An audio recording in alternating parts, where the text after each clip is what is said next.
Assalamu alaikum wa rahmatullah wa barakatuh. Paix sur ceux qui suivent la guidée, paix et bénédiction sur le prophète sallallahu alayhi wa sallam, sur ses compagnons, ses amis, sa famille, ainsi que sur tous ceux qui le suivront de bonne foi jusqu'au jour du jugement. Alors je voudrais revenir sur certains points, parce que dans des échanges que j'ai, et rassurez-vous, ça ne concerne pas que les Maghrébins, ça concerne les musulmans en général, qu'ils soient maghrébins ou convertis, je constate que parfois j'essaie d'expliquer des choses qui ne nécessitent pas beaucoup de sciences religieuses, mais qui nécessitent du bon sens et de la profondeur d'analyse, qui n'arrivent pas à être comprises. Alors je me dis, peut-être qu'un audio, un peu bien expliqué avec méthode, pourra mieux fonctionner. Alors je voudrais revenir sur l'histoire de la contextualisation. Et je me rends compte, en fait, à quel point c'est important.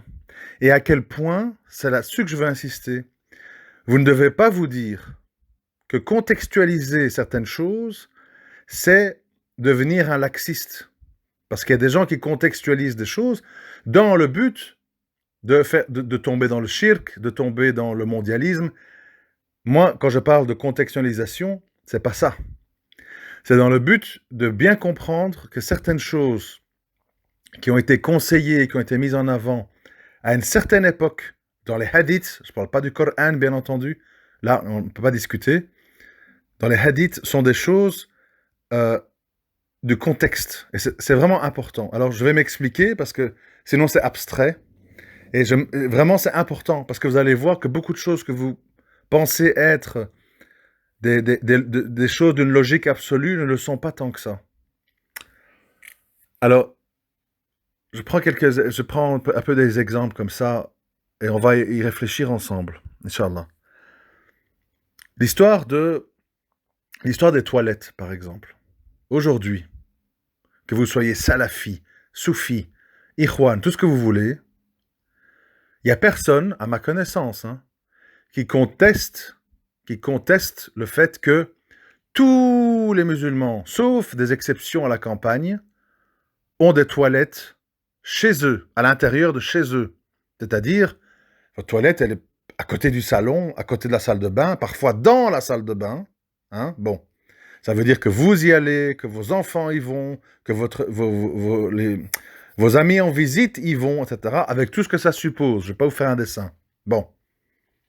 Et j'entends pas grand monde ou des grands fatwas ou des grands hurlements qui disent non, cette bid'a, il faut faire construire des toilettes à l'extérieur de chez soi, parce qu'à l'époque, sunnah, etc.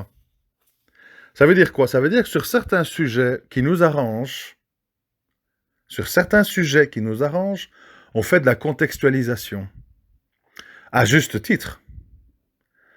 Pourquoi? Parce que si on accepte le fait que l'homme vive en ville, personnellement, je pense que ce n'est pas un environnement de vie normal, pour plein de raisons que je n'ai pas le temps de développer ici.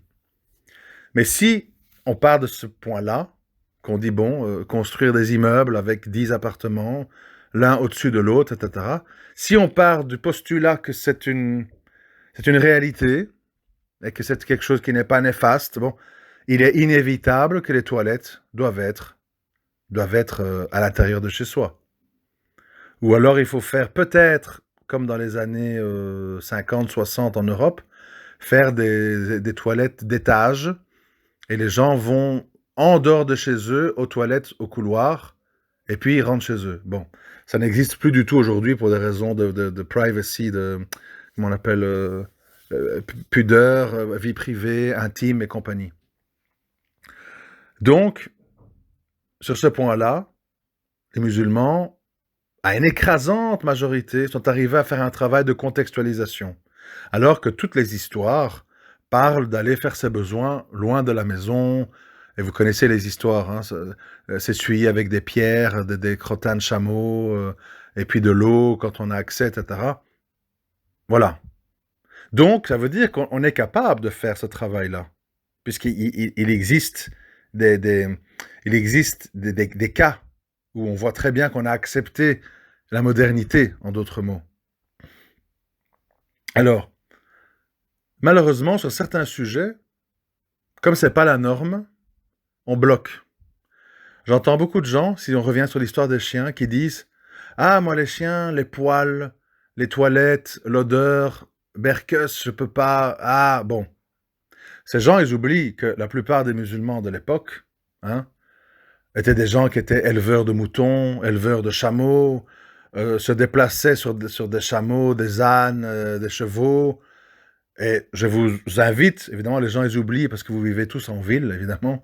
Je vous invite à aller dans une ferme, aller un petit peu sentir l'odeur qui règne entre l'engrais, comment on appelle, la bergerie avec les moutons, l'étable avec les vaches, aller sentir comment sent un chameau de près, ou un âne, etc.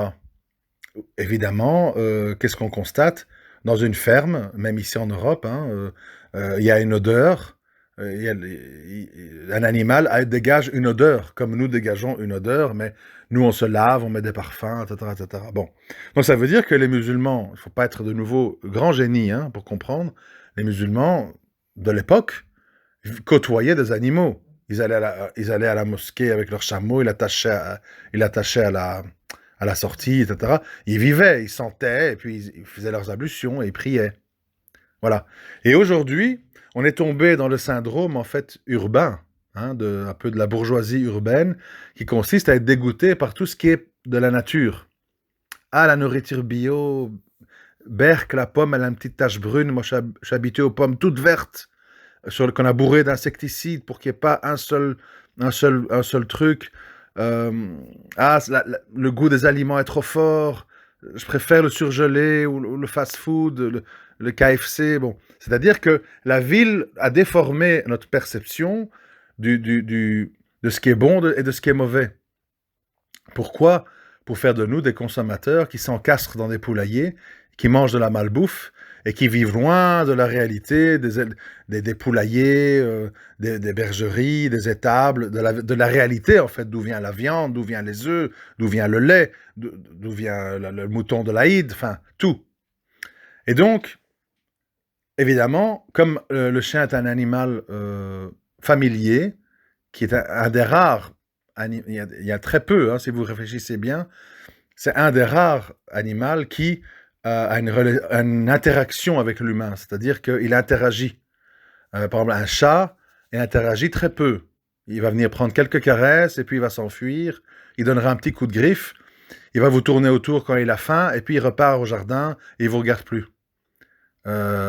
Puis bon, je ne vais pas parler du reste, les poissons rouges, les tortues, je ne sais pas moi, la plupart des animaux sont des animaux qui sont plus ou moins indifférents à l'humain ou attachés pour des questions de nourriture, point.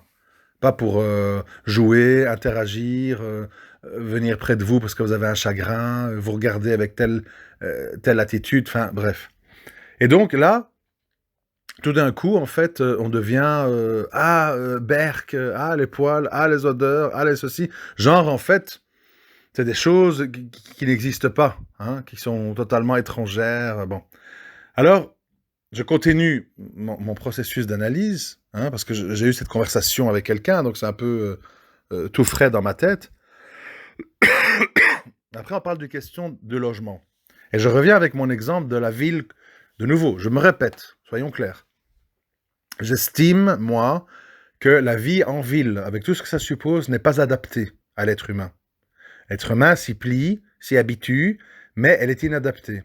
Ce qui veut donc dire que les humains vivent empilés les uns sur les autres, avec juste des petits murs qui les séparent de leurs voisins, et avec tout ce que ça suppose en termes de contraintes. Bon. Et le pire, c'est qu'il faut payer des gros loyers, il faut subir la pollution, la police omniprésente, enfin bref, l'humain est très étrange. Et donc, dans ce cas de figure-là, qu'est-ce qu'on dit? Ah oui, mais avoir des animaux chez soi, un chien, les anges ne rentrent pas, etc., etc. Alors, de nouveau, on s'arrête là et on ne réfléchit pas un petit peu à ce que ça veut dire. Qu'est-ce que ça veut dire? Je répète, je l'ai déjà dit dans un autre audio, mais il faut faire l'effort. Il faut faire l'effort de réfléchir plutôt que de dire bêtement. Bêtement. Heureusement, je ne suis plus sur Facebook pour ne pas le lire à chaque fois. Oh, Bourayan, arrête un peu avec tes chiens. Garde tes chiens et tais-toi. Moi, je suis pas. Moi, je parle d'un sujet, j'ai rien à gagner, hein, je n'ai rien à vous prouver.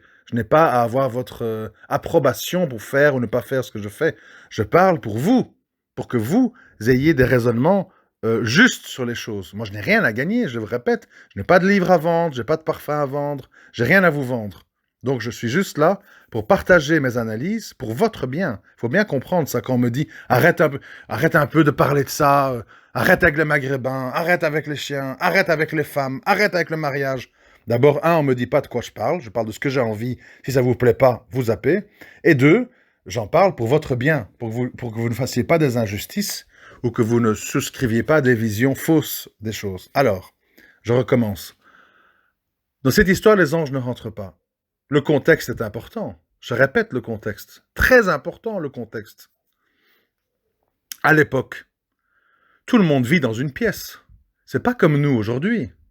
Il n'y a pas le salon, la salle à manger, et la toilette, et la buanderie, et la chambre, et la salle de bain, et la terrasse, et le jardin.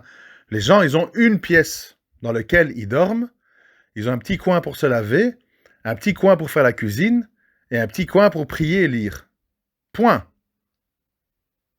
Éventuellement, peut-être par après, il y a une seconde pièce ouverte avec la cuisine un peu de côté.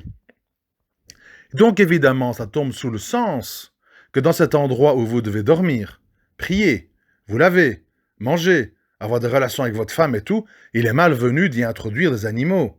C'est logique, parce qu'ils sont au milieu de vous. Ils dorment à côté du lit, sous le lit, dans le lit. Ils marchent ou ils s'assoient sur votre coin de prière ou que sais-je. Donc évidemment, c'est d'une logique limpide que de dire les anges ne rentrent pas dans les demeures où il y a des chiens. Alors, aujourd'hui, le contexte, c'est quoi? La plupart d'entre nous, sauf exception, vivons dans des villes, pour diverses raisons. Dans les villes, je répète, nous sommes donc entassés dans des appartements, etc. Mais ça n'enlève pas le fait que beaucoup de gens, pour des raisons qui les regardent, par protection, par compagnie, parce qu'ils ont eu pitié d'un chien dans la rue, que sais-je, ils ont des chiens. Ils ont des chiens, malgré qu'ils vivent en ville. Alors évidemment, ces chiens, parfois ils vivent sur la terrasse, parfois ils vivent, je ne sais pas, dans le hall d'entrée, etc. Et les autres pièces ne leur sont pas toujours accessibles. Déjà, ça change la donne. Ça veut dire que l'animal en question, qui n'est pas un animal plein de poux, de puces, qui a des maladies de la peau, qui n'est pas vacciné, etc., il n'est pas occupé à tourner dans votre cuisine ou à déféquer dans votre salon. Ce sont des animaux entretenus, lavés, bien nourris, sans maladie, etc., qui sont là dans une pièce dédiée et qui y vivent et qui sortent au parc ou que sais-je pour faire leurs balades et leurs besoins. Donc déjà, il y a ce contexte-là. Ensuite, il y a le fait que beaucoup de gens décident de vivre en périphérie, à la campagne, et là, ils ont des jardins dans lesquels l'animal peut être plus à l'extérieur qu'à l'intérieur, où il ne fait que passer, etc. Bon. Donc à nouveau, là, on ne peut pas comparer, si on est honnête, hein, si on est malhonnête, là on ne discute plus, évidemment, ça ne sert à rien. On ne peut pas comparer une époque où tout le monde vit dans une pièce dans laquelle on y fait tout, et les chiens sont sales, transportent des maladies, etc., et évidemment, c'est des conseillers qui vivent chez vous, avec une époque où les gens ont des maisons, des villas, des pavillons, des appartements avec terrasse, des appartements avec 4, 5, 6 pièces, dans lesquels ils ont éventuellement un animal un chien qui est propre, vacciné, bien nourri, etc. Il faut quand même faire cet effort de contextualisation. C'est important. Parce que, de nouveau, je me répète, je me permets d'insister, parce que c'est très important, parce qu'afin qu'il n'y ait pas de fausses idées dans vos têtes. Le porc, le fait de manger du porc, c'est quelque chose qui est explicitement mentionné dans le Coran, qui est quelque chose de clair, et qui n'est pas l'ombre d'une discussion. Et c'est pas que le porc, d'ailleurs. C'est pas que le porc. Parce que, par exemple, quand j'étais en détention, on devait choisir le menu normal, le menu qu'ils appellent halal ou le menu végétarien. Et tous les musulmans pratiquants, dont moi, on a pris le menu végétarien. Pourquoi? Parce que menu halal veut dire pas de porc. Ok, mais ils vous servent de la charogne, c'est-à-dire du bœuf abattu, immolé, pas comme il se doit. Donc c'est pas halal. Parce qu'il y a ça aussi, cette maladie. Moi, je mange pas de porc, et puis on mange n'importe quelle viande. Nous n'avons pas le droit non plus, si on suit le Coran. Pas des hadiths un peu contradictoires. Le Coran, nous n'avons pas le droit de manger de la charogne et de la viande qui n'a pas été immolée au nom d'Allah.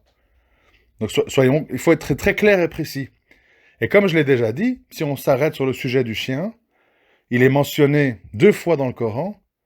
Il est mentionné comme étant un chien qui gardait l'entrée de la caverne pour les gens de la caverne, et qu'on pouvait manger les proies que les chiens de chasse ramenaient dans leur gueule, donc on pouvait les consommer. Bon, à part ça, on ne parle pas du chien. Donc ce que je veux dire, c'est qu'à un moment donné, il faut faire un minimum d'efforts sur ce genre de sujet-là et d'autres, de contextualisation. Sauf quand on n'a pas le choix. Là, on ne peut pas le faire. Sur riba, on ne peut pas le faire. Sur plein de choses, on ne peut pas le faire. Parce que riba, moi, je peux vous faire un audio. Hein. Je peux vous faire un audio, si je ne crains pas Allah, et vous allez tous faire riba.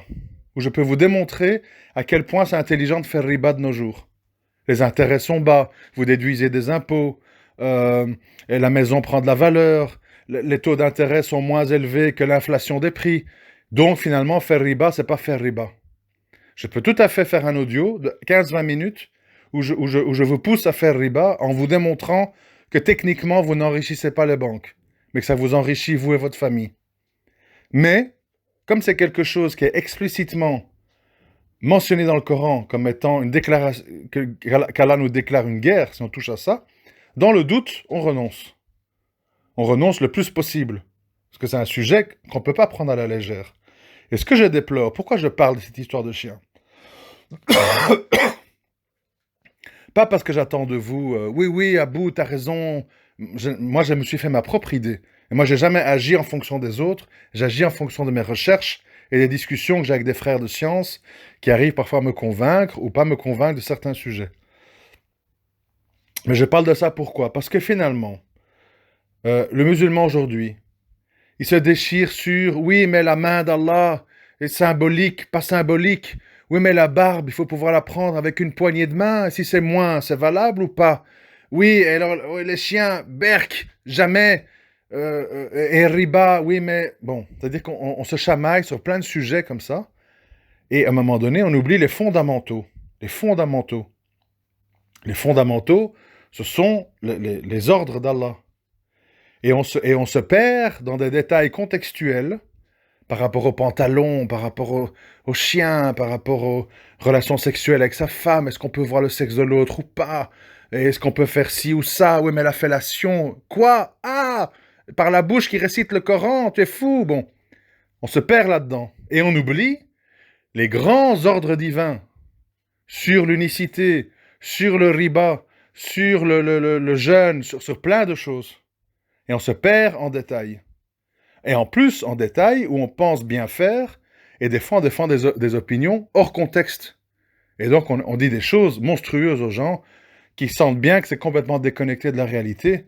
Et donc à un moment donné, il dit, tu sais quoi, c'est une religion moyenâgeuse, ils sont complètement hors contexte, hors du temps. C'est bien joli, j'aurais bien voulu être dans l'islam, mais franchement, c'est complètement exagéré. C'est pour ça que c'est tellement important d'insister sur les fondamentaux et de dédramatiser les aspects secondaires. Je répète, bientôt on va dire à une femme, une femme voilée qui fait pas de shirk, qui a un chien, qu'elle est plus perdue et plus loin d'Allah qu'une femme dévoilée qui fait du shirk et qui dit « Berkes, jamais un animal chez moi, je lave au monsieur propre matin, midi et soir pour que tout brille comme ma mère au Maroc faisait. » À un moment donné, il ne faut pas s'y perdre. Il faut bien avoir les priorités. Et donc, pour ça, il faut faire un effort sur chaque sujet de se dire, est-ce que ça tient la route? Quel était le contexte de vie à l'époque? Etc. Franchement, je vais vous donner un autre exemple, j'en ai déjà parlé une fois, mais je le redis. Honnêtement, est-ce que vous pensez que le prophète, sallallahu alayhi wa sallam, il allait approuver le fait qu'à chaque fois qu'on va aux toilettes, on dilapide 7 litres d'eau potable. Une chasse d'eau, c'est 7 litres d'eau. Hein. 7 litres. Et certains les tirent pour des petits pipis. Hein. Et ça, est-ce qu'on discute de ça? Est-ce que vous entendez qu'on parle de ça dans les mosquées? La gestion de l'eau potable. Est-ce que c'est haram ou est-ce que c'est un mal de gaspiller 7 litres d'eau potable pour chaque fois qu'on va aux toilettes? Soi, sa femme, son fils. Ça, on discute pas. On préfère discuter, oui, mais la gélatine, si elle a été traitée, brûlée à 140 degrés, est-ce que c'est toujours machin ou pas? Fais-moi voir l'emballage. Voilà. Donc, les musulmans doivent se restructurer mentalement. Et c'est comme ça pour tout. Pour la géopolitique, pour le couple. Le couple, c'est la même chose. Ah, je veux divorcer. Ma femme, elle m'a dit, pauvre type, truc. Alors, et toi, tu t'inquiètes que ta femme t'a insulté. Tu t'inquiètes pas que ta femme ne prie pas. Vous comprenez ce que je veux dire? C'est qu'à un moment donné, il faut être dans l'échelle de gravité des choses. Et mettre chaque chose à sa place. Et aujourd'hui, j'ai l'impression que tout est mélangé. Ah, Berkus, je l'ai vu, il mange du porc. Et le gars, pendant ce temps-là, il fait du shirk et il va voter pour François Hollande. Donc, il faut se poser les bonnes questions. Il faut arrêter toujours d'être très sûr de soi. Ça, c'est ceci, ça, c'est cela. Comme je l'avais dit avec le porc. Dans un audio que j'ai pas publié, d'ailleurs. Il faudrait que je le publie. Je l'ai oublié.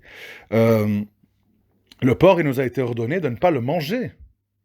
Il ne nous a pas été dit de commencer à cracher sur le porc, à donner des coups de pied, à tous les égorger. Je sais pas.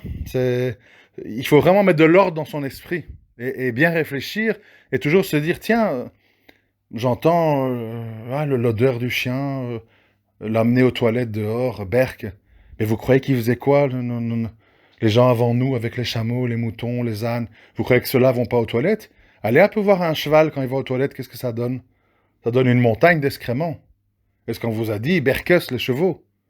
Ah ben non. Donc il faut arrêter un peu d'être dans les trucs très stéréotypés, comme ça, qu'on répète sans vraiment comprendre, sans vraiment réfléchir. Il faut aller au fond des choses, c'est très important.